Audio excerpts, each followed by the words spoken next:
আপনি প্রবাসে আছেন এবং বাংলাদেশে যদি একটি বিজনেস শুরু করতে চান কিন্তু ইনভেস্টমেন্ট না থাকার কারণে সেই বিজনেসটা শুরু করতে পারছেন না, যদি এমন হয় আপনার ঘটনা, তবে আমি আপনাকে এখন এমন তিনটি বিজনেস আইডিয়া দিব যেটা আপনি কোনো ধরনের ইনভেস্টমেন্ট না করেই সেই তিনটা বিজনেস শুরু করতে পারেন। প্রথমে আপনাকে যে বিজনেস আইডিয়া দিতে চাই সেটা হচ্ছে রিমোট মার্কেটিং সার্ভিস। আপনি দেখবেন আপনার আশেপাশে যত বিজনেস শুরু হচ্ছে তার বেশিরভাগ বিজনেস হচ্ছে প্রোডাক্ট বেস, অর্থাৎ মানুষ প্রোডাক্ট সেল করে। কিছু বিজনেস এমন দেখবেন যারা সার্ভিস সেল করে, কিন্তু এই বিশাল মার্কেটের মধ্যে যারা বিজনেস শুরু করেন তাদের অধিকাংশই মার্কেটিং এর সঠিক জ্ঞান নেই। তারা সঠিকভাবে মার্কেটিং করতে পারেন না, স্ট্র্যাটেজি বুঝেন না, ক্যাম্পেইন রান করতে পারেন না, কন্টেন্ট ক্রিয়েট করতে পারেন না। আপনি যদি চান তাদের এই সার্ভিস গুলো দিতে পারেন। এটা করার জন্য আপনার কোনো ধরনের ইনভেস্টমেন্ট লাগবে না, শুধুমাত্র আপনার স্কিল, আপনার রিসোর্স অর্থাৎ হাতের ফোন, যদি আপনার একটা ল্যাপটপ থাকে সেটা ব্যবহার করেই করতে পারেন। এখন আপনি যদি ভাবেন আপনার এই ধরনের সার্ভিস দিয়ে বিজনেস শুরু করা সম্ভব না, তবে আমি আপনাকে এমন আরেকটা আইডিয়া দিচ্ছি, সেটা আপনার এত অ্যাডভান্স লেভেলের স্কিল না হলেও আপনি শুরু করতে পারেন। সেটা কি? আপনি প্রোডাক্ট পার্টনারশিপ মডেল ব্যবহার করতে পারেন। আপনি অন্য কারো প্রোডাক্ট কমিশন বেস সেল করতে পারেন। এক্ষেত্রে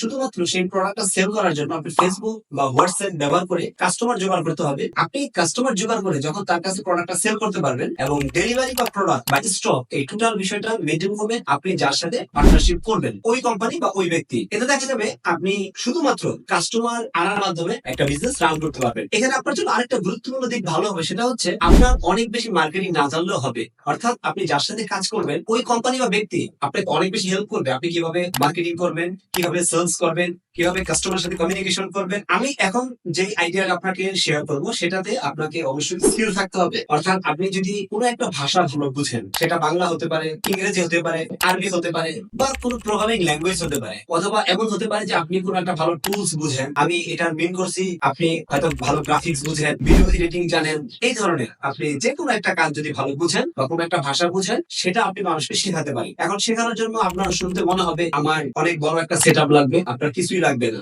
জাস্ট আপনার হাতের মোবাইল, ফেসবুকের গ্রুপ এবং হোয়াটসঅ্যাপের গ্রুপ দিয়ে আপনি শুরু করতে পারেন। যদি আপনি শুরু করেন দেখা যাবে খুবই অল্প ইনভেস্টমেন্টে বা আপনার হাতের যেই ফোনটা আছে সেই ফোন ব্যবহার করেই কোনো ধরনের ইনভেস্টমেন্ট ছাড়াই এই বিজনেসটা রান করতে পারেন। এবং এটাতে আপনি যখন ক্লাস দিবেন, ক্লাস নেওয়ার জন্য খুব ইজিলি গুগল মিট ব্যবহার করতে পারেন। যদি ক্লাসের ডিউরেশন 1 ঘন্টা কম হয়, আপনি যদি চান যে না স্টুডেন্ট সংখ্যা বেশি বা ক্লাসের ডিউরেশন বেশি হচ্ছে, আপনি কিন্তু আলাদাভাবে ফেসবুকে গ্রুপ করতে পারেন, সেই গ্রুপে ক্লাস নিতে পারেন। এরপরেও যদি আপনার মনে হয় আপনি বুঝতে পারছেন না আপনার জন্য কোন বিজনেসটা সহজ, সেই ক্ষেত্রে আমি আপনাকে বলবো আপনি একটু ভেবে দেখেন বিজনেস 1, 2 না 3 আপনার জন্য বেস্ট, এবং যে বিজনেসটা আপনার জন্য বেস্ট মনে হয় সেটা কমেন্ট করুন। আপনার যদি কোনো হেল্প লাগে আমি আপনাকে সাপোর্ট দিব। যদি এমন হয় আপনি এরপরও বুঝতে পারছেন না আপনি কিভাবে শুরু করবেন, তবে আপনি বিজনেস গাইড লিখে কমেন্ট করুন, আমি আপনাকে বিস্তারিত ইনবক্সে পাঠাবো।